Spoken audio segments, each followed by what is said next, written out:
Saudaraku dan anandaku yang dirahmati oleh Allah. Di usia senja seperti ini, ketenangan jiwa dan kesehatan fisik adalah hal yang sangat penting.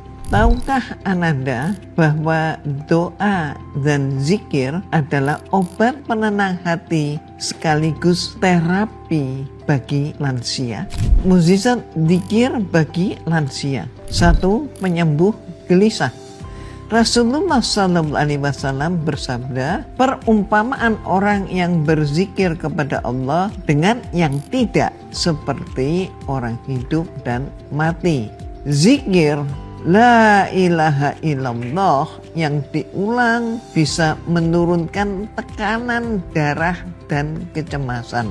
Kedua, vitamin otak alami. Membaca Al-Quran dan istighfar melatih memori dan mencegah pikun. Penelitian modern menyatakan zikir meningkatkan gelombang alfa di otak yang menenangkan. Yang ketiga, fisik lebih bugar.